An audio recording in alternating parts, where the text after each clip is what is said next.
thing, working around his bar. But let's jump in and see what the bans start out, as everyone is on pins and needles. What will be the focus? I'm figuring we'll see an Italy down here. Maybe some junglers as well. First ban to come out at Xerath, so the mid lane, we figured there'd be a lot of focus on it, and the first ban goes to it. They might leave Ahri up and force TSM to ban it. Like, there's a chance CLG would just be willing to first pick it. They would, and then they're trying to ban away Bjergsen's backups. It's just, he has such a big champion pool. Already with a top lane ban, now that was one of the things that I thought might, go through picks and bans between CLG and TSM. There's so many viable, really strong top laners now with Rumble, Lissandra, and Gnar, and Maokai, all very popular among the teams at the moment. Yeah, and I've also seen them share champions too. The fact that, they both played Sion, they're both Lissandra, I'm sure they can both play Maokai. Also, Morgana is another shared champion amongst these guys. It's the most played champion for both Lustboy and Afromu. It makes TSM's bans, to me, a little bit strange. Well, I think they're really just going with what they've seen have a really big impact for CLG. Zion Spartan, the game that sticks out in your mind is their dive on Zion Spartan. He's on this Rumble. He turns around, gets the double kill. Afromu on the bindings. Everybody has had that imprinted on their mind. And then Link with Nidalee. So TSM's bans, to me, are just, these are probably... They're not targeted at anybody specifically, obviously, but they're just the biggest playmakers that stand out when you think of the CLG team this season. And I totally agree with that. But... Lissandra is the 100% win rate champion. In North America thus far. On top of that, Lissandra's really good against Ahri. Yeah, the lockdown. She tries to dash in. No. Lissandra can just stop her dead in her tracks. Although, let's see if Bjergsen can work around that. That's some power picks on both sides, obviously, because they target ban pretty heavily here. Yeah, and it is all about, whoever gets the first CC to land in that matchup, too. True. Ahri, if you control vision well enough, can do the exact same thing to Lissandra. I was actually thinking more Zion Spartan's going to top lane that, and it's the team fight counter more so. But yeah, if Ahri's played well and you get the charm on Lissandra, it doesn't matter. We've seen so many of them, get locked down and not be able to get off any of those invulnerabilities. Yep. We saw Lissandra last game paired with a Vi. Something Smithy has put his hands on, and we'll see if he does it once again. That combination was pretty deadly, and it gives them opportunities for picks. Something CLG loves, something Afromu can be a huge proponent of if the rest of the team can't. And Afromu has been making some plays. He even drew a ban out here. Yeah. The other thing about, Lissandra Vi combo, it's very easy to execute. All you have to do is have everyone on the same page before the team fight starts. They pick a target, and the target doesn't get to do anything. Nothing at all. Pretty much. Some speed possibly to come in here for Wild Turtle. Bjergsen already has his Ahri, so you were talking about that Sion and the Lissandra, Jad. It's going to be a Sion and the Lissandra. Oh, yeah. Now, the thing about picking up Sivir here, I really like that for Wild Turtle. You want as many spell shields as you can when you're facing Vi. And when you're facing Vi and Lissandra, it's pretty much the most defensive AD carry to go with here. Even though she doesn't have a dash, dashes don't save you versus those two. Nope, not at all. We saw that last game. Flashes being blown and still the connect happening in the engage. So TSM's composition pretty much sits on the field now. They have a support to grab. So it looks like they wanted to get all their lanes. I mean, CLG might try and do a double AD here, says they do have Lissandra potential in the top lane, but against a Sion, it's so easy to stack armor, it might be really dangerous. They completely decide their composition with these last two picks and the style they want to play. Yeah, and especially with Sivir getting taken away, I'm always really scared. Even though they do have Janna for, the peel and the extra speed. Lissandra mid. Lissandra mid, Corki for a bit of the AP as well. And we have a Gnar for the top lane, actually, for Zion Spartan to come in this game.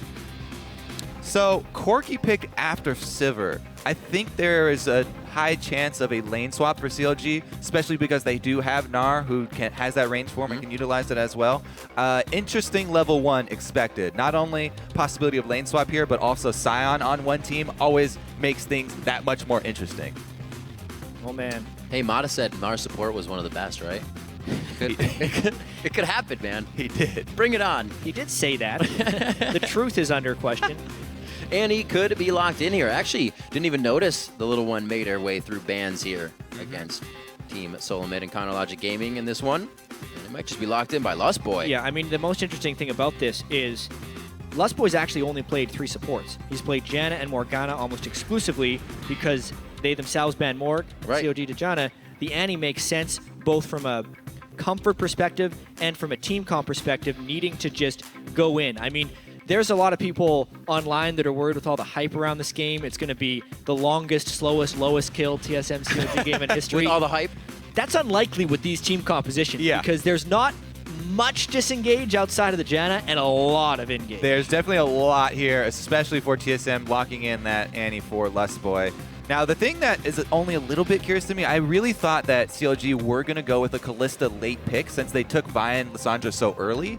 And Doublelift is a huge fan of that champion. But going with a Corki instead, adding that mid-game power spike, really want to work off the Trinity Force because that's where a lot of the plays are being made on the current state of the game. Very interesting pickup. Does anything on TSM side, Kobe, tell you why that Kalista may not have been picked up on the side of CLG? I like her working around Sion as the front tank, and I also like her against Jarvan. So the only thing I don't like is against Ahri, because you're dashing away with your auto attacks, and Ahri is basically taking all your health, dashing again and again. Yeah. Yeah! Logo Scar. Second time's a charm. Now is your chance to tell us who's going to win. But for this match, we're going to do something a little special. If you think CLG is going to win, tweet at LOL Esports and use the hashtag GoldenAge. Or if you're predicting TSM will come out on top, use the hashtag TSM, TSM, TSM. It'll be counting your votes throughout the game. It's up to you to make those votes. You can vote as many times as you want, and obviously it's going to be going back and forth throughout the whole game, just like the game itself, and we're about to get onto the Rift. It is that time, ladies and gentlemen. Counter Logic Gaming versus Team SoloMid. We're on the Rift. Yes, we are. It's almost an incoherent mess of words there with COG and TSM chants. I love it when they merge, actually. The CLM. CLM. So lane swap is something that we need to be keeping an eye on, or even who makes it in for the early wards. Because if you're planning a lane swap, you also want to be able to get some deep wards, which if teams pick the wrong paths, they can collide with each other.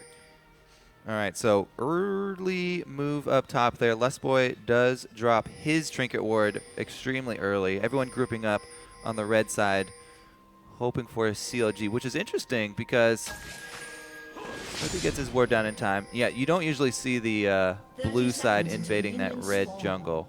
So TSM going to make the power move in to get those deep wards. Got to lay them all the way through here to see who's going to get into the lane. Nar's already between them, though. Yeah, so they're going to get those deep wards down, but they're spotted deep wards. I mean, when both teams have these in these spots, it almost becomes a guessing game. I mean, at this point, they saw Sivir place the ward bottom lane, so they're expecting Sivir to be top lane. They saw Sivir place the ward on the bottom side of the map, so they're expecting Sivir to be top lane. Now, CLG, if they do decide to match, they have to walk through the wards, which would give TSM a chance to swap back again. Yeah, Turtle's already starting off his recall as they do get that information. All right, so it looks like they walk it out. They may actually get the matchup that they want here. And we're going to see the start in the jungle from both supports as well as the top laners. Just going to go about this a little weird, but help from the supports. So there's Darius, the classic Sion start. Start on one of the camps, either Wolves or Rays. Wolves are generally safer, but a lot of teams have been placing that ward, and they've been alerted to the presence of the top laner taking those Wolves. Darius, though, no supports come to harass him while he takes it. That lane swap was strange to me, only because Doublelift saw... never mind. Yeah, it was actually totally fine. It was strange until now. Yeah, it was strange until I figured it out. All right, well, definitely want to keep my eyes on the supports. Lustboy does have his stun charged up, and they are basically, them as well as with the junglers, the biggest playmakers at this stage in the game. Interesting choice for Lustboy to go back really early here. See if he can grab maybe one more ward to place. Yep, that's exactly what he's getting. So TSM wants a lot of the early game vision. We know Lustboy to be one of those very big roaming supports to help TSM get the early game that they need and pressure any of the advantages they can. Santorin, we know him to be very supporty for the team. He's actually been able to make a few plays for himself over the weeks and really show true strength with Team SoloMid and his fellow Dane in the mid lane. So as far as the lane swap goes, we are seeing our first divergence here. CLG have opted for a quick push. Double lift not freezing the lane, stacking up and pushing with that first cannon minion. Whereas TSM opted for Wild Turtle to keep the lane towards the middle of the lane. Gnar, though, didn't have a problem CSing as we went over the range for him. Zion Spartan going to get out of there because he doesn't want to be the recipient of a dive as they change gears. And this is more of the lane swap that TSM wants, I think, only because of the Sion. Sion is so good in these 1v2s. He is a brick that he can be up there against a support and an AD carry. Zion Spartan, though, because he was able to hit level 3, should be okay. The little gimmick that Lustboy tried in mid lane not paying off makes it harder for them to punish here with any type of dive. And it could give us some more farm-heavy lanes. Yeah, comes back with the extra health crystal. Makes the dive that much harder. Comes out of lane before being able to be a tank. Dyrus may go down. He's forced to really stay back on this. Even with that ward in the brush, he's trying to get up for Roar the Slayer CSing. Yeah, Double Lift did a good thing, bouncing the minion wave off of the turret. So even though he shoved it very quickly early, now Dyrus in a really tough situation, trying to grab some of that CS, only being able to use his Roar or taking a large amount of damage. 26 to 27 here in the mid lane. Link is actually trying to bait this one in and have Bjergsen kind of go hard at just in that little cove of mid lane. The charm hits. Smithy very patient on this one. Two members coming around the outside, however. Here comes Santorin and Lustboy. Yeah, I mean, it's going to be a party in the mid lane. CLG was trying to beat TSM to the punch there. Yeah. But Bjergsen, because of the way the wave was positioned, was getting there safe. Outsmarted ward position there by CLG, having the ward not where the pink is. It actually results in TSM wasting a lot of time there. Yeah, and you can also see the difference in supports too. Jungler backed up by an Annie support, so much more dangerous. Even though Bjergsen had to deal with that giant wave pushing against him, CLG also having that brush advantage, didn't want to take it. Stun from Annie early on, game changing. Yeah, on the flip side though, with Annie roaming around, it amasses to Zion Spartan getting much more CS in that lane because he's in a 1v1 against Sivir, whereas Dyrus is in a 2v1 on Sion versus the Corki Janna.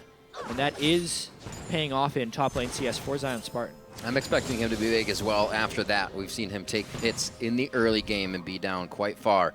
Still be a solid rock for the team. It's something CLG picked up when they got Zion Spartan, and it's worked out very well for them.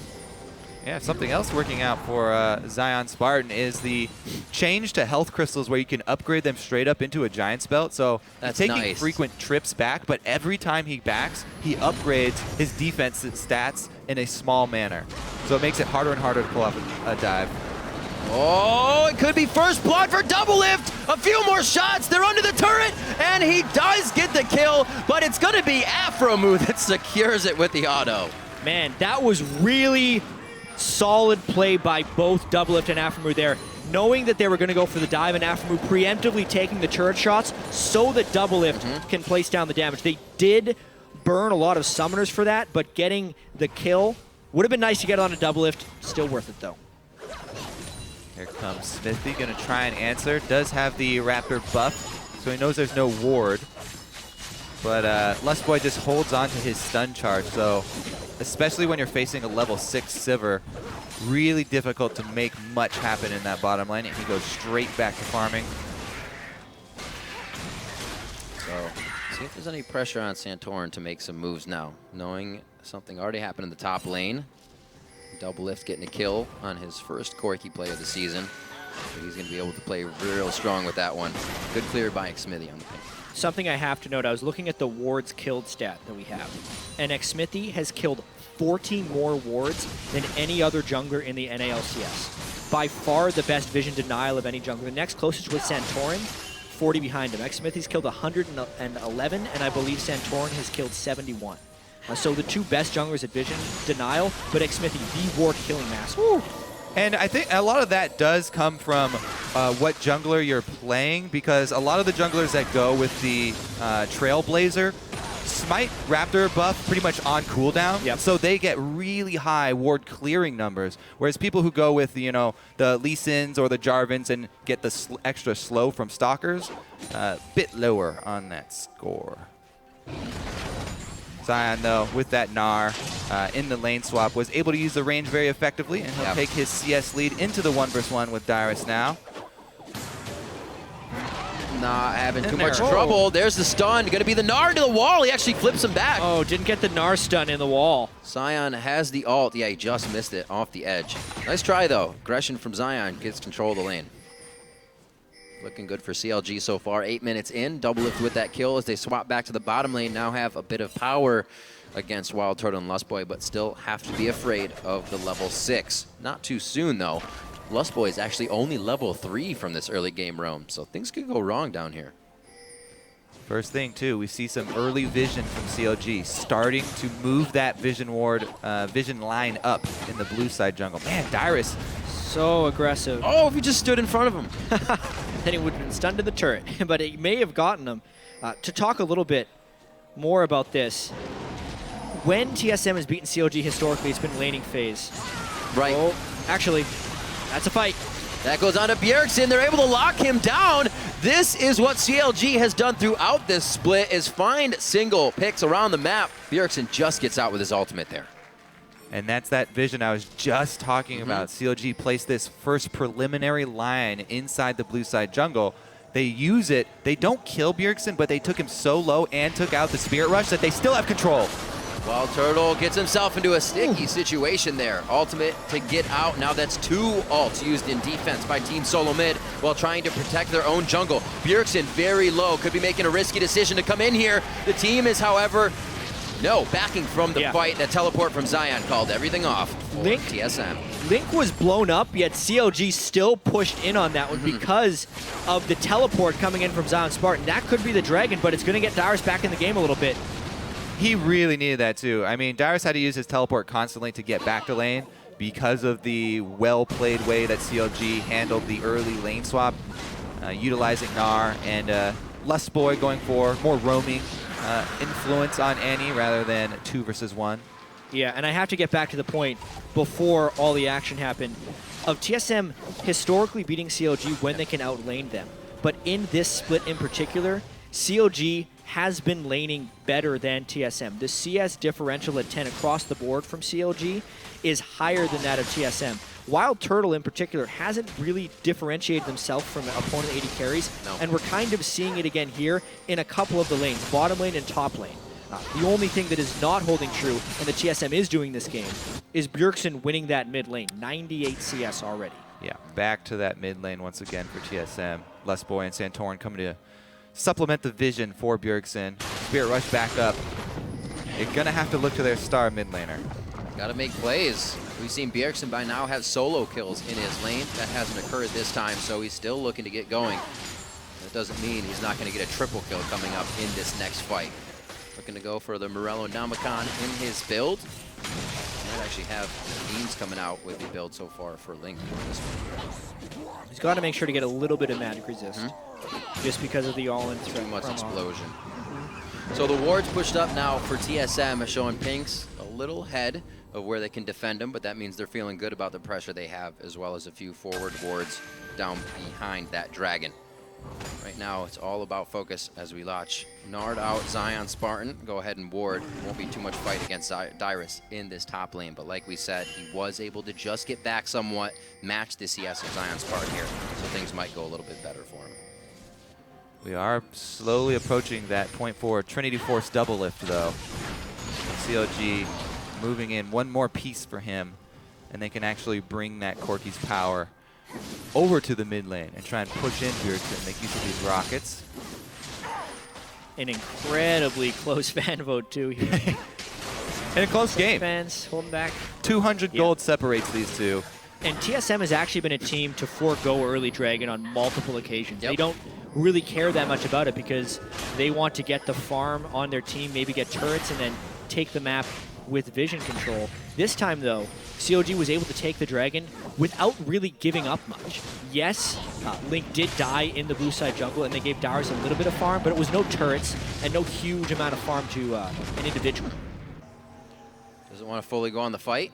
Doesn't have all the vision he needs, but now seeing Zion Spartan gnaw out with that aggression, they are going to try to use this to their advantage. As soon as it wears off, he is going to be cooked and served up. Baby Gnar. Santorin waiting for the flag and drag. The baby Gnar, indeed. It's adorable, but he still goes down. And look, the vision was completely starved out on that side of the map for CLG. Yeah, but CLG, they placed all their vision on the bottom side. Now they're shoving the turret as well. Wild Turtle just has to back off. Yeah. So 2 turrets of pressure, 2 lanes of pressure gained for CLG. They're actually going to get ahead in the objective trade, even though they gave up the kill with the big move top for TSM. Well, that's the thing, though. TSM did hold off that mid lane turret. It could just end up being a turret trade with the kill unless they make a return trip to that mid lane. I'd say TSM barely ahead on that one. Both teams recognizing they have to adapt to those rotations. CLG getting themselves to the top lane not quick enough, or rather to the mid lane to take down the turret. They do lose Zion Spartan. So TSM is making their plays and trying to grab more advantages. Now through kills, 2-1, still behind in gold just a little bit. All right. So much ward coverage here from CLG on the bottom side, though. You can see why they're hovering around this bottom side and taking most of their fights around here, because they don't want anyone to get picked off by Bjergsen. Really, the threat from TSM here is somebody gets caught out of position. Not only do you have Spirit Rush, but you have Sivir-boosted team to pick off anybody else after the initial catch. And it's even more of a dangerous game because Lissandra plus Vi is so threatening. They're going to try and get him. That's the flash. Spirit Rush is down for him. Not going to be able to follow up with that distance. Maybe if Xmith was there. Bjergsen still trying to go hard in that mid lane and force out Link. Those guys actually back and forth, 121 to 132, and fighting quite well together. Oh, that turret. Return trip. Oh, is it? One shot on the turret. Double lift wasn't really helping Xmithy, and he got himself a little too far in, but it doesn't look like they want to stop here. CLG may lose the edge in these fights, but they still feel confident to stand tall. Everything these guys are doing is being countered by the other team in some way, shape, or form. CLG trying to get that last hit on the turret. TSM knew that that was going to happen and nearly surprised them. There's been so many near kills so far in this game, and as these guys build more and more damage, we're going to start seeing a very explosive match. Damn it, a pickaxe on Gnar for Zion Spartan. Definitely a different type of buy we see there. I guess he's going for Frozen Mallet. Yeah, he would First be. item. I actually like it. It would work. There's a lot of speed to be countered coming up onto Team SoloMid. Counterlogic Gaming moving back into mid themselves here as they need to get wards up onto Dragon. Yeah, the vision battle is really what we're keeping our eyes on here, because both of these teams have so much potential to burst someone down and lock someone down. Anybody whichever team starts winning the vision battle, Well, I feel like it's going to be have a lot CLG of now pressure. with double sightstone. Having that out on Xmithy as well. They've been forcing wards in. The other thing to watch as people hit that level 9 is the upgrade for their trinkets as well. Double Lift actually upgraded to the pink dropper for his yellow trinket. So he can actually move those around. Very rare, actually, upgrade for that one. Yeah, but in this situation, it's almost like a permanent sweeper. This is about like zone control more than temporary control of spots. That's shown right here. They completely have just Xmithy on it, right? The rest of the team is just kind of playing man defense in mid, and CLG pick up Dragon number 2. Yeah, this is that situation where one team winning the vision battle, they have the fog of war advantage. So dangerous to face check. Yeah, and now the only thing TSM can try and do is run straight up a lane or continue farming. This is really interesting. With Bjergsen cut off from the team, I don't know if TSM can stay mid. They have to respect the collapse here. They do have Sivir. They would rather hold on to that cooldown, but it can be used to make just a quick push, try and shove down a turret, and then run out of there. However, not everybody on the same page. You can see half of them shoved up to the turret, half of them wanted to already bail, and they do not answer the Dragon from CLG. Double It playing with fire here. Steps away from Dyrus there. They get out safely. The charm just missing. So they know they have a little room to work around Bjergsen, but he leaves lane. They don't have any potential there. They want to be able to stop this. Xmithy taking a little too much here. Greed may get the better of him, but it looks like he could get out safe. I mean, it's so rare you see Sightstone on Vi, but that's really what this game is about. Right. Santorin's going to also have to delay his item builds because he has to buy so many green wards with this vision battle. The only smites we're seeing from the Rangers Trailblazers on both sides are for vision buffs. They're either smiting the little wolf to scout their jungle or the raptors to get the oracle on buff. cooldown pretty much. Yep. Oh, Dyrus getting hit here. TSM not collapsing. CLG have vision of that in the mid lane, and they're able to just wipe out Dyrus. The dinner bell goes off, and he just runs back Again, home. you can see not quite ready to fully commit to that one. Smithy with a half-second hesitation there, but Link making the call to go all in. That is the 2 giant single-target CC cooldowns blown for CLG, though, so they have to pull back. And on the tankiest person on TSM, too. Yeah, a little bit of hesitation. Yet another really near miss. There's definitely a lot of pressure on this game, and you're seeing maybe that split second of hesitancy with the way they're executing here, especially for CLG needing to kind of overtake TSM here to do all their fans justice for being fans for so long. Yeah, and you do see a little bit slower games, too, when there's so much pressure put on him. Zion does get stunned out, and he did go for that frozen pallet early on Nar. It'll be interesting to see what happens when they start getting these long fights in, and they just continuously use that frozen mallet to keep TSM where they want. TSM kind of floundering around the map here, finding a bit of what they want, but still pushed off of this mid-turret wave after wave. It'll happen eventually, but CLG is just gaining more. And both teams are giving a lot of respect to the engaged potential of each other. That's why they're keeping this pretty large spacing between one another. And the only reason TSM is doing this push is because they knew Smithy's Assault and Battery was down and Link's Lissandra ultimate was down.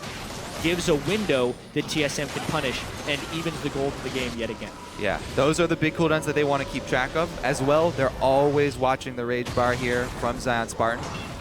Zion, though, not able to push up to the turret. Dyrus getting the bottom one without answer, and he does have teleport. Already, the TSM, you can see they're sending reinforcements to top as they saw that wave building up.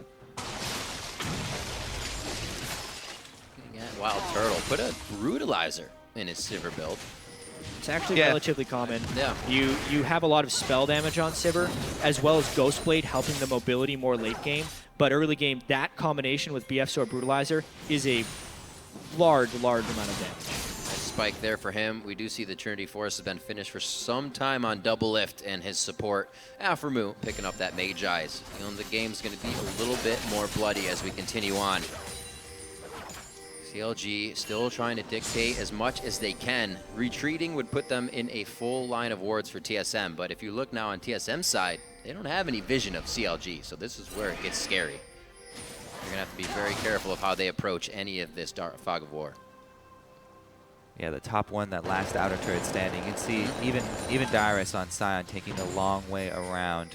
Doesn't want to get ambushed. They're consistently pinging out every single person that shows up on the mini-map too, trying to keep tabs of everybody on the map, just to figure out where that 3 versus 1 is going to come from. Dyrus a little bit slow, though. Bringing even more backup this time. Oh, jeez. Aphromoo taking the turret once again. He remembers what this is like, and it's just going to take a few more shots. They nicely, again, dive top turret to find a kill on Dyrus. And once again, it's CLG prepping the area that they're going to fight in with tons of vision. Yeah, all these wards dropped on the top side. They swing everybody up there through the true side that they know they have pink wards already laid down. And they blocked the ultimate on Sion that time to avoid his retreat. Another attempt at killing Dyrus that was successful here. TSM needed to make a move to counter that, but they were caught sleeping there. They were all kind of recalling in base, not having the waves where they wanted them, and they'd already taken that middle turret, so it was much more dangerous for them to make anything happen. Now we're at 3 turrets to 3, which is the mark of a very even game. Well, let's see who can sway it first. A bit of it is swayed by Double Lift's CS, and then equaled by Bjergsen as he is also beating his lane. Those are actually the top 2 CSers of the North American LCS right now, with Double Lift being number 1. So why not CLG versus TSM? It's fitting. 30 seconds on the Dragon. Dyrus' teleport is up. He didn't have to get back to lane with that, so they could attempt something here, but it would be very scary. CLG has had a lockdown on these fights, and they may lock down Bjergsen once more. The charm stopped the Vault Breaker. That won't stop the Assault and Battery, but they choose not to. Bjergsen's ultimate being down is really critical here. CLG can continue the dragon pressure, and if they get number 3, that starts forcing TSM to respect the 5 dragons. It's really that third one that will start the race if CLG can complete that. With no Ahri ultimate, I wonder if TSM just has to concede this. Time and time again, we see Bjergsen using his ult in defense, and Wild Turtle doing it as well. This is third dragon, though. They really don't want to give up the speed. Dyrus does have his teleport. Looks like TSM trying to gain position here. Look at the flank from Lissandra, though. He could come in right behind TSM. It's because of Lissandra's positioning here by Link that I think TSM did not go in there. Having no sight on Lissandra made it far too dangerous to go in. That and Meganar. Oh, Lust Boy just on the edge. Zion Spartan trying to bring down the house.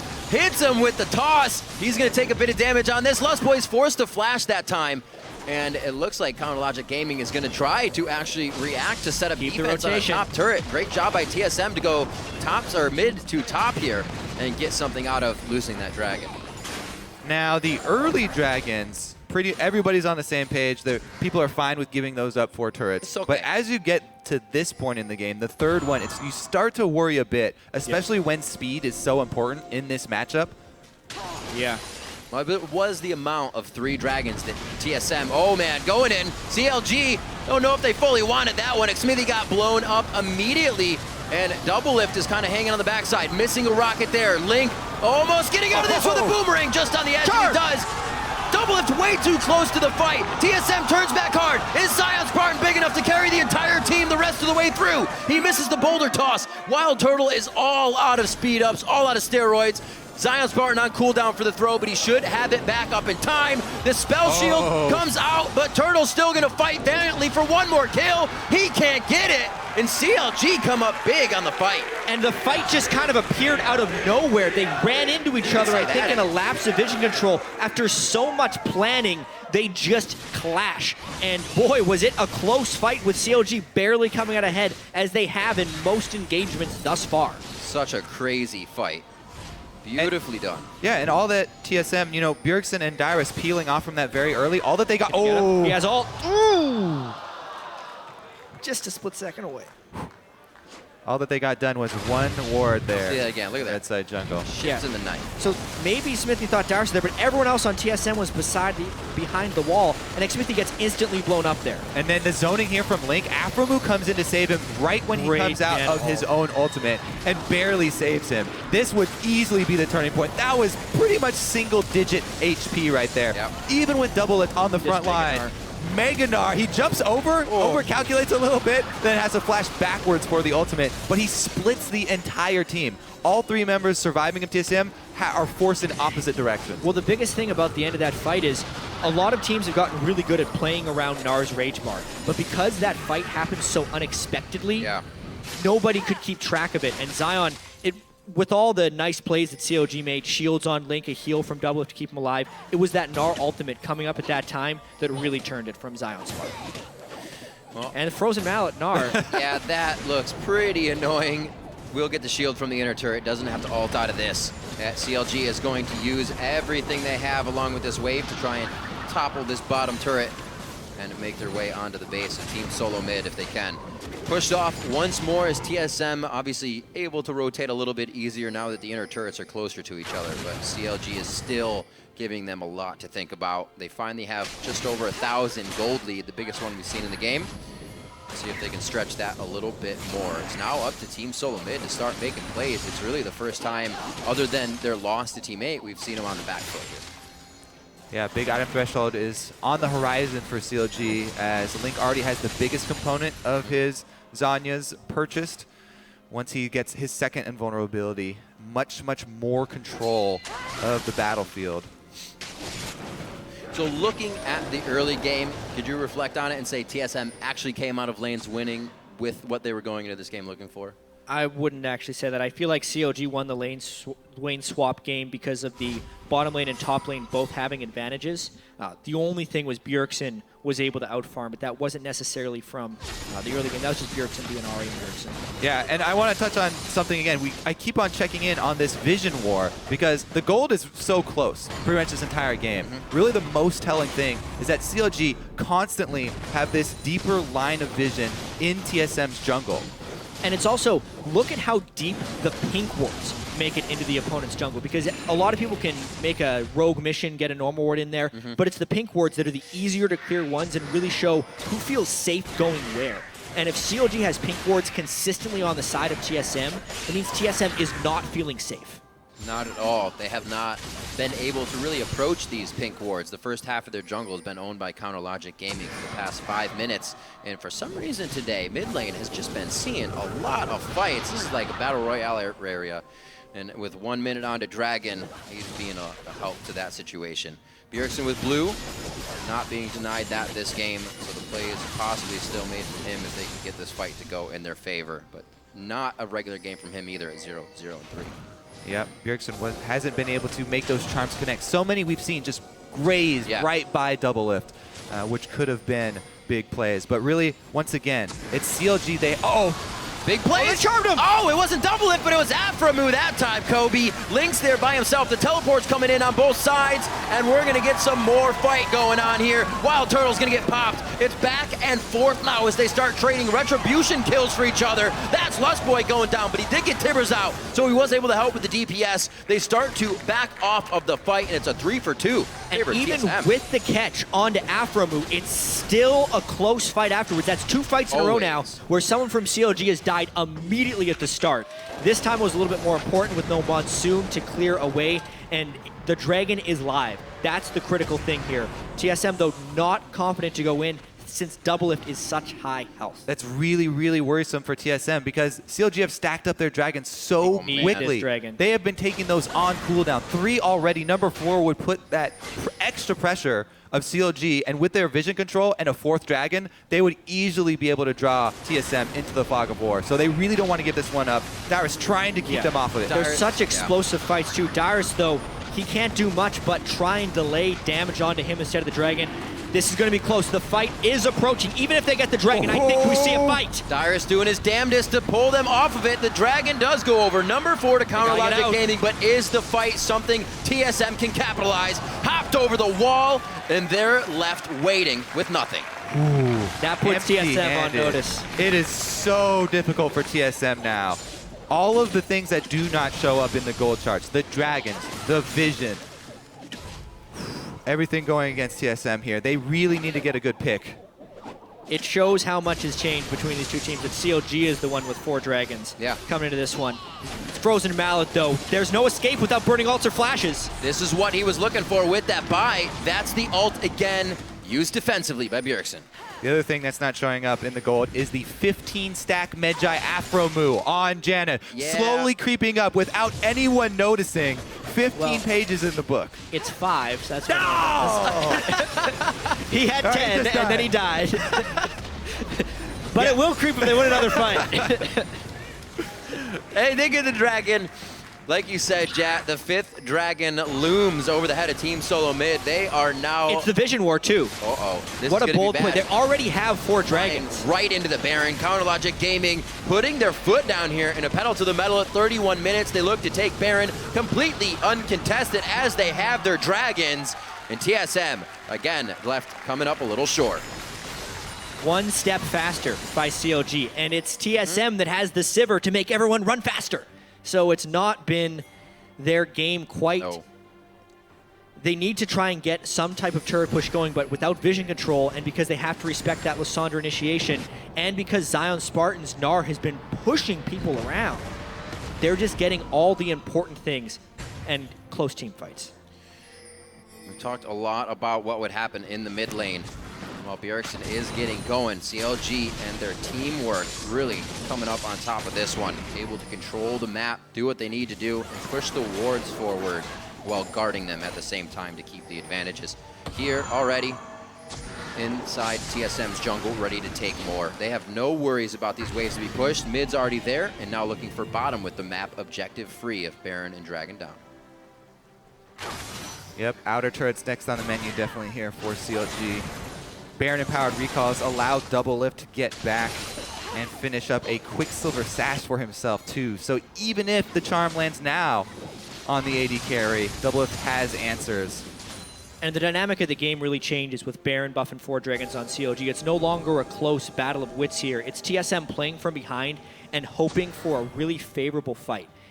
It's now more important than ever that Bjergsen gets the right kind of charm, or that they can stop Lissandra from doing Lissandra things. If he can actually get Link's Lissandra with the Mikhail's not quite being done on Aphromoo yet, that will be the way TSM can make it back into this one. He is just one item off of that Mikhail's recipe, so this fight's going to be done without. Oh, That's the boy. turret going down.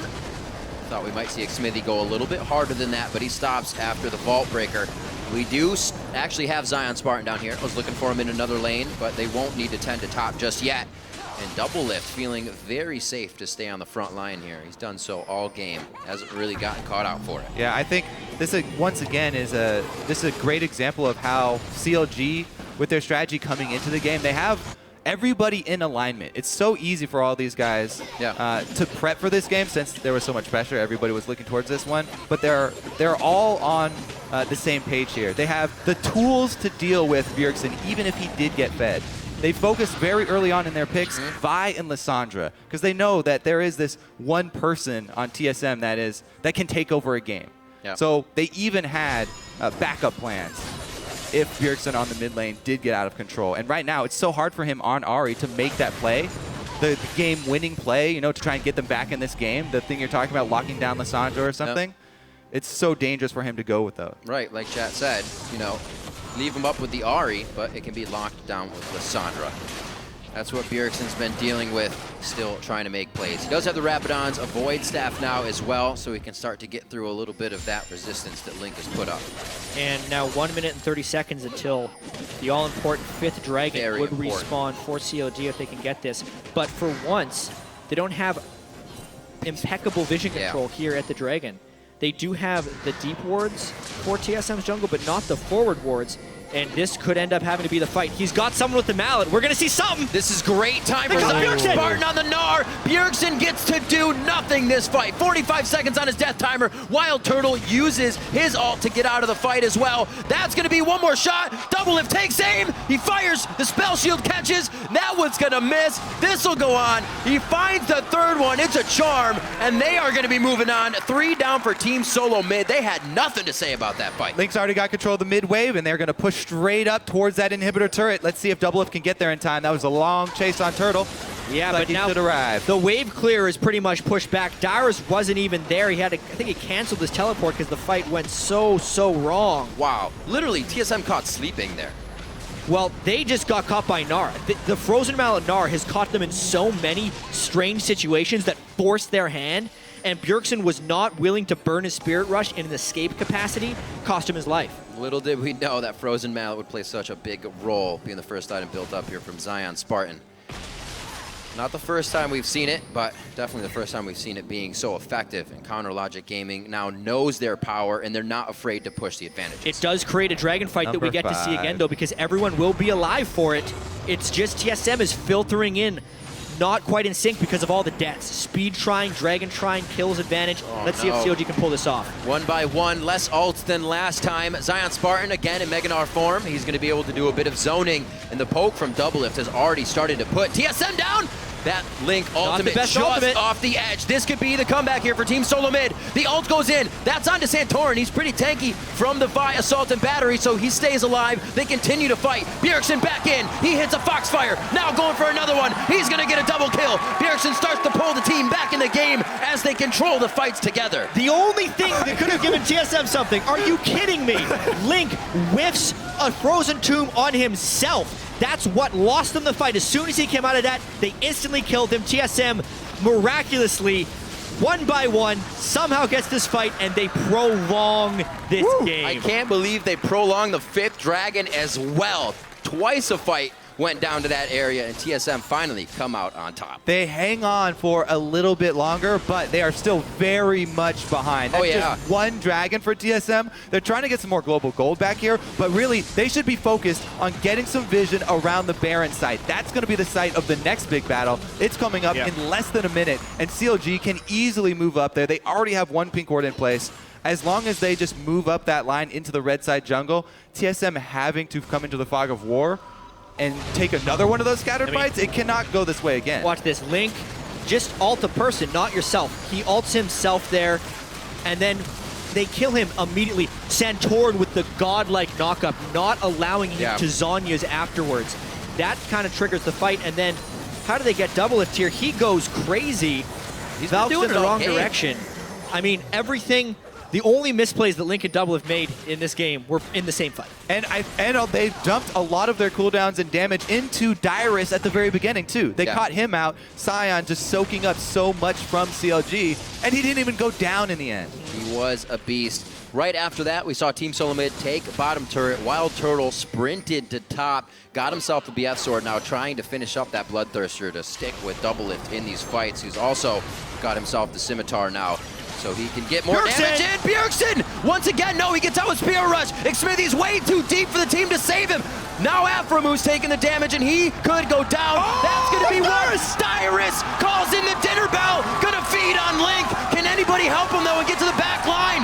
All the members of CLG are bleeding red right now, and they finally solidify the kills, moving on to the next turret. A kill coming in. Dyrus goes down, but does TSM have a wave or enough control to push any more off of this? They can do Baron. They have a smite, a support, and an AD carry. This could even give them the control to come back. Maybe they can do Baron. 30 seconds on Zion, Link and Smithy still alive, and running there with Homegrown. Oh my goodness, TSM on the comeback path here. Smithy going in for the Miracle Steal, though. Oh my gosh. They have the Vision Shrine, so Punch they can first, see them. ask questions later. This is going to be big. They're going to turn onto Xmithie, so they stall it for now. Link! Oh my god, no way it's going to happen. Their worst nightmare coming true. Wild Turtle's going to get knocked out next. No, the Boomerang Blade comes out just as he can fire it off, and they actually come up with the kills. But the Baron is still live, so everyone is going to be rushing right back here. We're going to see some more deaths, more fighting over wards. Turtle, Oh no, and the teleport. Turtle's going down. He killed Afro. Oh my gosh, no way. Apparently one more goes down. It is a minute on the death timers now, so there are moves to be made, but people have to spawn first. Something about CLG versus TSM creates situations like this. CLG up 4 dragons and a Baron buff and an inhibitor, and TSM is storming back right now, closing the gap, 3,000 gold lead, preventing the Baron, winning 2 team fights in a row now. It's going to put CLG on notice a little bit, all the pressure that they could be under. And to give everyone an injury. To breathe. Whew, let's catch our breath. Halftime. Do not step away for a snack, though. This is Yeah. This is, will be a short intermission. The thing, isn't this just the perfect story, though, for TSM to make the beginnings of their comeback with back-to-back team fights? Oh, my. Talking about the classic CLG versus TSM matchup. CLG, they played out the lane swap a bit better. They had better objective trading.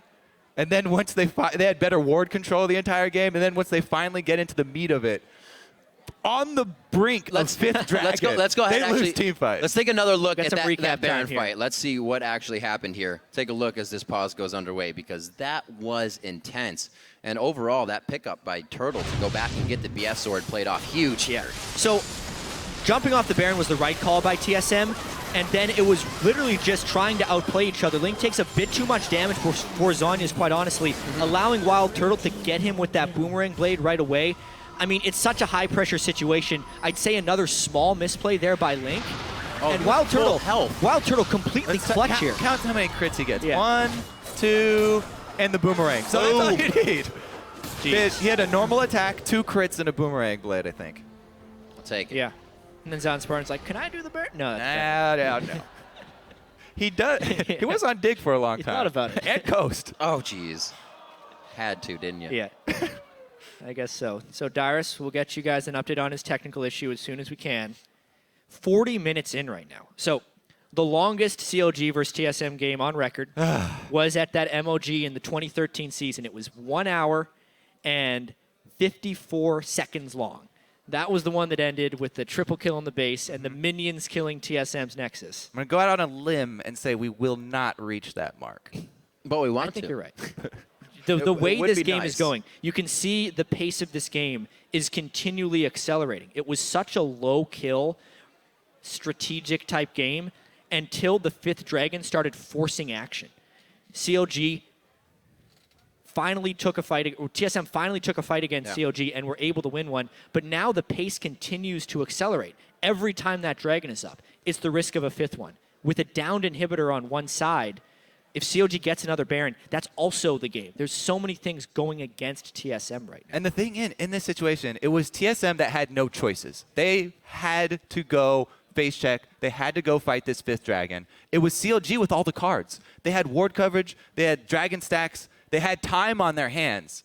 But TSM forced the issue, create enough chaos that they've clawed their way right back into it. And just thinking about the late game team compositions too, the Corki is falling off pretty hard. Mercurial Scimitar, no Last Whisper. He's not doing the Sorcerer's Shoes magic damage build. Lissandra is the burst damage, but after that, not as much. The sustained damage that TSM has with this really farmed Wild Turtle Sivir now could potentially overtake CLG if they can hold on across these next Dragons and Barons. And Sivir is the champion that thrives in that chaos. Red team's inhibitors respawning soon.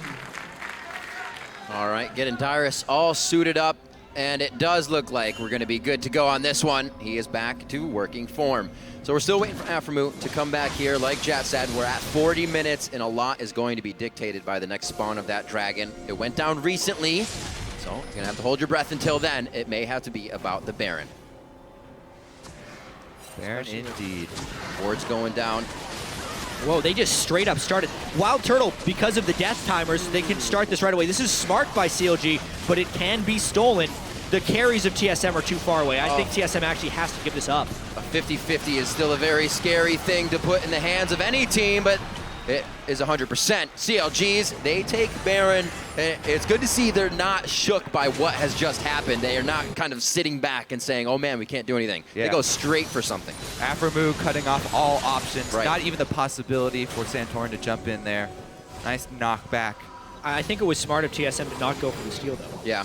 Knowing that a Baron buff can end the game with this empowered time as minions. well. If you give up that kill and you put yourself in the death chamber for 70 seconds, it would be the game. But something TSM had no call against makes it an even better call by CLG. Now, the CLG call right now should be shove up mid to put pressure on this exposed inhibitor to prep for Dragon. Because 5th Dragon always is on the table. Every time it comes back up, the pressure never dies down in a game like this. Once you reach this point, that factor is always going to be there. So, CLG with the Baron buff. Can they create an extra advantage up the mid lane?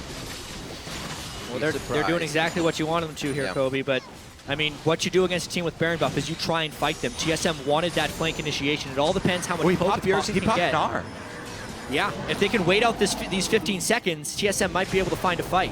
That is technically a very big play. Dyrus actually taking it with Gnar. This should be a point they're backing off of. Only 15 seconds they have to wait, and then it could be very much theirs with a better advantage. Smithy is getting seen out on this, and they're going to go ahead and back. So TSM is definitely able to hold their own now as CLG approaches in these fights. 20 seconds on to Dragon. Get ready, everybody. It's going to get bloody. This has to be contested here. And Dyrus doing the same thing already to start this one out. Just walking in, trying to cause trouble. And Zion should not be able to build up his rage bar because he is exhausted from the last transformation. Gives TSM a pretty big... It'll take a long time. And the vision control isn't really there from TSM because the crab is distracting Smithy. They're just giving up the vision control, but they do get the speed shrine. Oh, double. This is crazy right now, guys. Very interesting ring around the rosy at Dragon here. Doesn't look like either team wants to fight unless it's a 100% for sure initiation. So they're just going to dance it out. A little spread out here for CLG, but they can all close onto the fight very fast with the composition they put together. Now, we've been spending the entire game worrying about Vi plus Lissandra locking down Bjergsen, but Lustboy has a Banshee's Veil on his Annie with flash ready.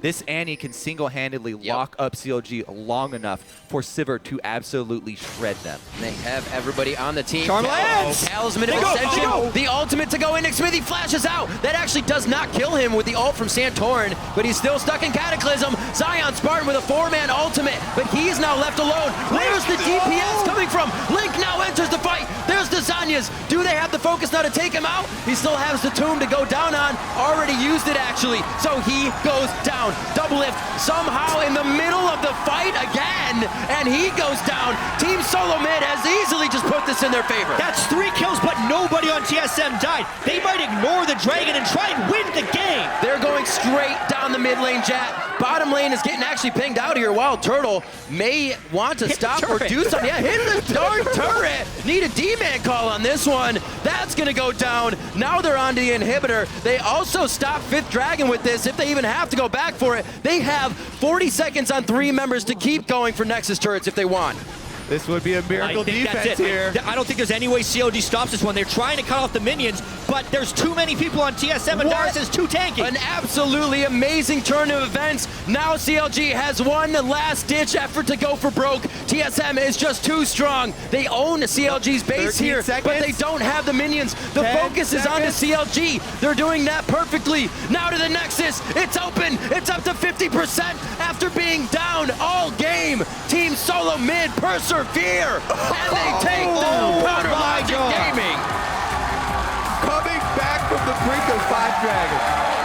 Down 4 dragons, down kills, down a Baron, down an inhibitor, but not down the game. This is why we always bring up the playmaking ability of Bjergsen. They look to their star player. He finds the charm, and Lustboy with the follow-up.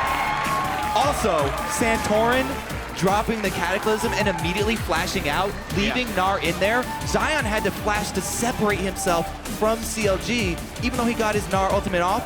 Too far away, no damage to follow up. Whoa. Some sighs of relief there. The fans approaching the stage to throw out high fives for the hard-fought win from Team SoloMid. And Darius just living in it. Such a comeback by TSM. Wow. But at the same time, such a hard pill to swallow for CLG and CLG fans. They were on the brink of taking down TSM there. In strong fashion. In strong fashion, but honestly, some misplays by Link. And the tried and true Link performs and performs until the pressure's on. It's almost like the pressure fell off of him and he became too free in that one fight around Dragon for the 5th Dragon, going in before necessary, ulting himself, catching nothing, and then Doublelift just fell off late game on Corki. Oh, we all know the results of this as well. The wager of pink hair. Oh no. Hotshot GG. Now have some pink hair. What a hard-fought game on both sides. 8-8 throughout the regular season in games across the splits, and now it's 9-8. TSM has the playoffs against CLG, but the regular season's games, they now go in favor of TSM. Great game. That was awesome. Ooh. The hype was matched. I think it was matched. Yeah. Everybody got the game. Guess so. Well, the CLG fans didn't get the game that they wanted, but we got a game. We absolutely They did for like the first 35 minutes. So they have that. Everybody wins. Isn't that being a CLG fan though? We're going to go send it down to Freak, who's Riff side with Team SoloMid's coach. Thanks very much, Riff. What's up, guys? Loco Doco here with me. Victorious TSM in first place.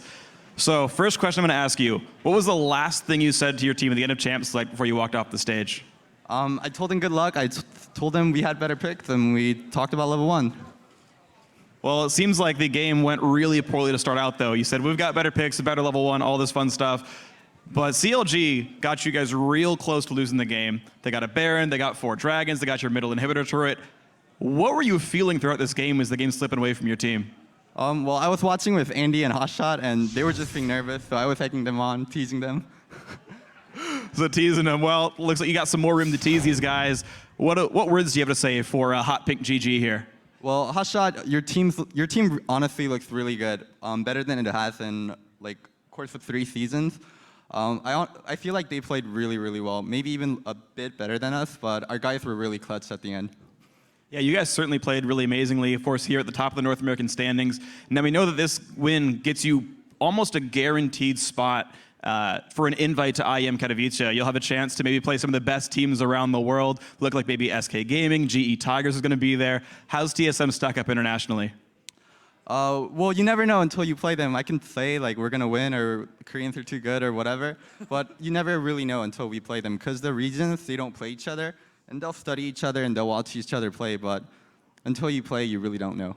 What's your guess going to be, though? I know you watch the other regions. You've tried to coach your teams on preparing for the game shifting. What is your blind guess before you play them? How is it going to go? Yeah, I know. I'm making it hard for you.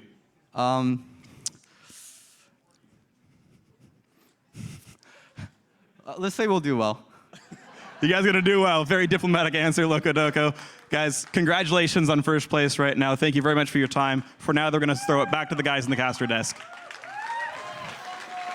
Thank you very much, gentlemen, and some wise words there from Loco Doco. I was obviously glad to see that, credit was given because CLG fought very hard there, and this is a team that has looked better than it ever has. There's always been respect, and there has been friendship between these two teams over the years as well. I mean, they mentioned in the beginning of the day, like, even Reggie and his brother Dan were subbed in for CLG back in the day. Like, a lot of them have friendly relationships with each other, the players. And like Loco said, it was a very well-played game from both sides there. Like, CLG had advantages that entire time, and they were pushing them to the limit. Yeah. And TSM wasn't making big enough mistakes to just let those advantages lose the game for them. And it came down to a couple really close team fights where, as he said right there, TSM was a little bit more clutch. It seems like when they need to be, they have the eye for those plays in the fight, right? Both teams had really good engages going into those fights, but even being behind, Bjergsen was able to find a way through, get to double lift, get another double kill, and getting him back in the game really started to set things up. The Dragon fights were huge for TSM, and like we said, stopping the fifth one, I thought that was going to be impossible. Everything else was uncontested. I don't think we've seen a game just continuously be dictated by Game 5 here, or the definitely a nail biter. Yeah, we knew 5 Dragons, it accelerates the game to end when they're on the brink there. You usually think it's for the team that has the 5th Dragon Force. Oh, they're going to have to come fight us and we're going to get them, or they're going to fight us and win the game. Like, that's what happened there. So to look at that game, what did TSM do to actually have to come back? Or what did they do to come back? Because they were pressured. Well, as we said, they didn't have any choices. They had to rush over there. They had to force the fight, even though they didn't have the vision set up for it. And they made it happen. They pulled CLG back into their jungle and opened up the opportunity for mistakes to be made. So we're now looking at Counter Logic Gaming's way that they played it. How would they have remedied pretty much the situation? Would there have been more wards? Would they have been able to pretty much get, as they did, full control of a top side and then activate something? Because it seemed like once they were starting to be pressured into things, they didn't do the ward setup. They didn't preemptively do things. It's a really hard game for CLG to kind of go back and say what actually went wrong, because for the first 35 minutes, they have a lot to take away from that and from a positive perspective. And the mistakes they made were kind of just blunders. It wasn't like, oh yeah, strategically we forgot to do this. It's just they got outplayed in a couple of late game team fights. And it's too bad that happened to CLG, since they've really been priding themselves in their ability to outplay other teams.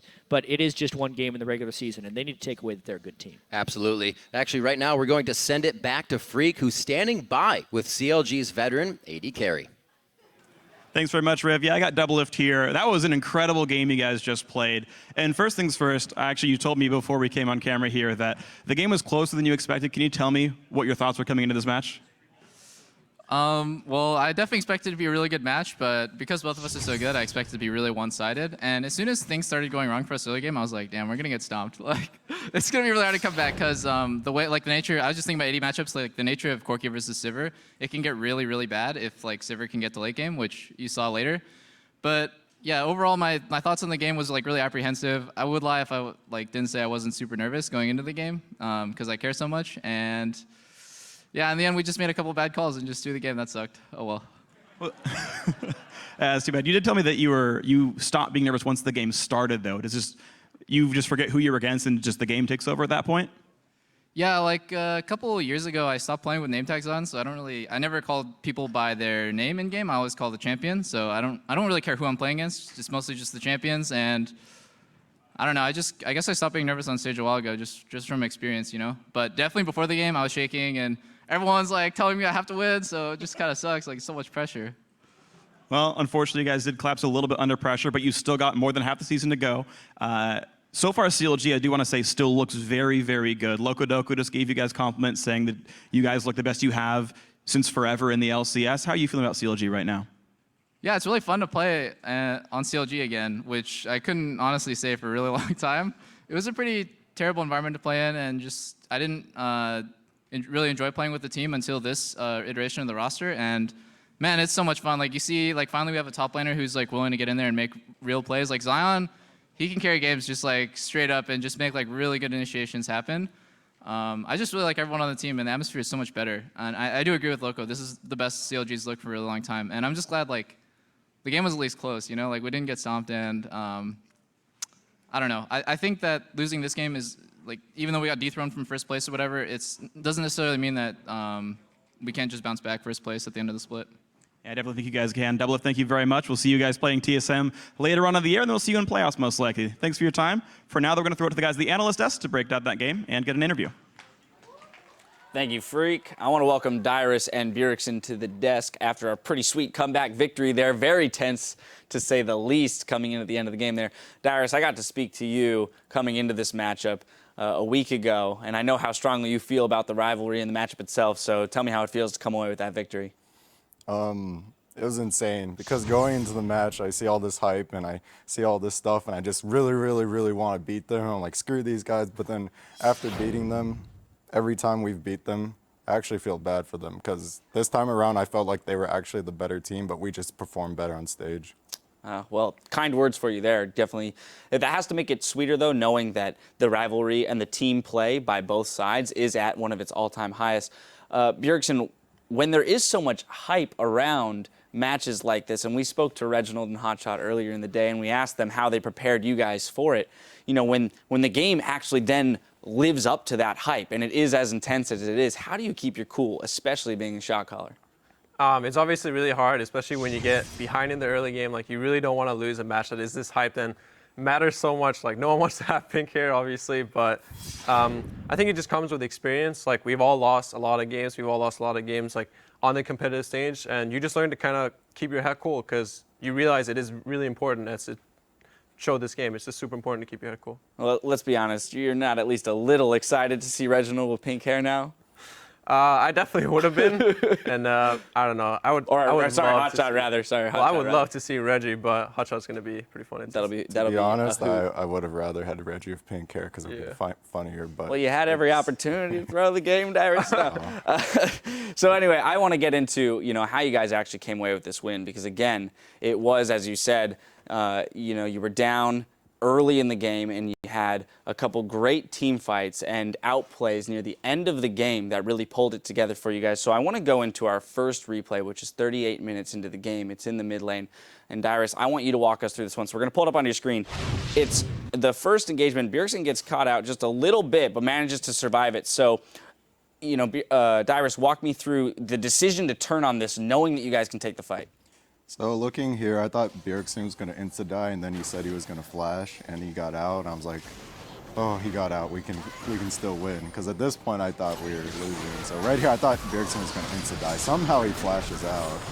Like, Link barely missed that. And now the fight's good for us. Because now we can just hit Smithy, and Zion's like on me. He's not really going on Turtle because he can't. And then our positioning is just, I don't know, like spread out, and then I kind of like go in on their back line, and then they're on Zion, so it's tank for tank right now. Double's kind of choosing between me or our front. He wanted to kill Bjergsen because he's the biggest threat on our team, but then we have Turtle also. Then right here at the end, you don't see it, but I just die, and then it makes the game even closer.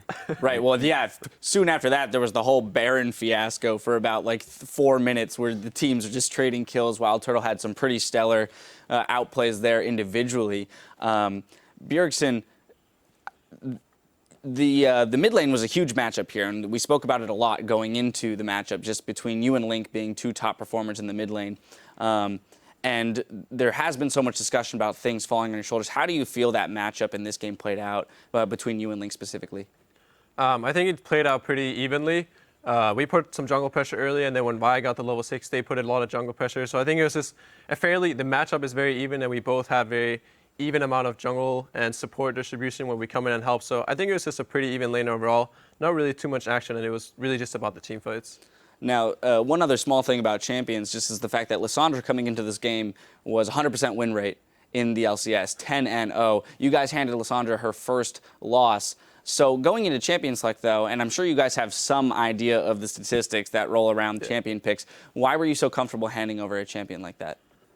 It's mostly just that we get the trade-off. We get Ahri, which is obviously also a really, really strong champion on this patch. So we feel like Ahri is definitely at the same level of Lissandra. And we also got Sivir, which Lissandra has a really hard time killing because she has a spell shield, she has a movement speed. So Lissandra goes in and we can just kite back using the movement speed. Then once we re-engage, Lissandra can't really do too much. So we just try to play around that, and I think it really brought us a lot of wins in team fights. So that brings Lissandra to 11-1. Darius, you have something you would like to add to that? So I felt like the picks were still really even, but what really brought us to the end of the game was deciding when to go in. For example, at Baron, we could have went in, suicided Santorin and maybe have gotten Baron, but then we didn't do that. We could have went in on Dragon at one time when it was like, there was a bunch of bad times we could have went in where we usually would have went in and lost, but I think our tolerance and, Bjergsen calls to like draw out towards the end of the game really brought us in. I do want to look at our second replay then, because it's specifically, I want to get your thoughts, Bjergsen, on where the calls came from. We're going to pull the final fight of the game up, because this was a very intense moment around the 5th Dragon, knowing that you guys couldn't give it up. Walk me through, as the shot caller, where the decision came from to initiate when you did. We know Lissandra is off on the bottom side, and I get the charm on Xmithie, which just pretty much the fight just explodes after that. We have a good position where Lissandra is off to the side. She can't kill anyone, and Turtle and I can just do as much free damage as possible. Sure, Nar gets the engage off, but Lissandra is so far away, it doesn't matter. She's getting zoned by Annie, so we're not really too scared of anything here. And Sivir at this point does a lot more damage than Corki, especially since Corki went for the QSS upgrade, the Scimitar. So at this point, our team fighting is just superior through comps, and we knew Lissandra wouldn't be able to do as much damage to us. Doublelift overchases a little bit, we get CCs on him and clean up the fight. Fabulously played out fight there. You guys are able to run down the mid lane, ward off the 2 defenders, take the victory. Dyrus, the fans have obviously played a big role in the rivalry and in TSM as an organization growing and evolving throughout the years. What do you have to say to them, and how much does it mean to have them behind you in times like this? So on behalf of TSM and everyone behind our organization, to all of you guys, the fans, we couldn't have done it without you. Every time you guys chant, every time you make that one sign, for example, at PAX, like just one sign saying TSM, like it's not only on like winning for ourselves, but it makes me play better wanting to win for you guys. And it becomes really personal in that kind of matter. And I just want to win for you guys and make you guys happy, make my teammates happy. And thank you very much. Well, this game lived up to the hype in all regards, and a huge congratulations on a hard-fought victory for you guys in securing that first place slot. Congratulations again. Thank you for joining me here on the desk. We've got to take a quick break, but after these messages, we'll head back into the action with Gravity versus Team Liquid. Stay with us. The NALCS continues after this.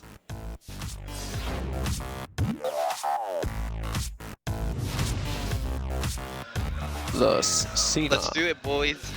Yeah, boys. Holy shit, what was that? Drop my notebook. Almost getting out of this with a boomerang just on the edge. He does. Doublelift way too close to the fight. TSM turns back hard. I'm going. Nice. No, hold on the side.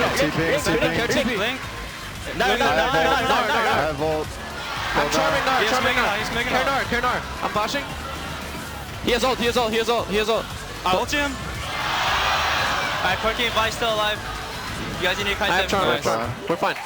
Can we go on this? Yeah, I want to walk on this. Walk up. Sign stop. I'm going on this? Yeah, go. What the hell? I can't move. Keep going. Turtle. This could be the comeback here for Team SoloMid. The ult goes in. That's onto Santorin. He's pretty tanky from the Vi Assault and Battery, so he stays alive. They continue to fight. This is going to be big. They're going to turn onto Xmithie, so they stall it for now. Oh my god, no way it's going to happen. Their worst nightmare coming true. Wild Turtle's going to get knocked out next. No, the boomerang blade comes out just as he can fire it off. TSM is just too strong. They own CLG's base here, but they don't have the minions. The focus is on the CLG. They're doing that perfectly. Now to the Nexus after being down all game. Team SoloMid persevere.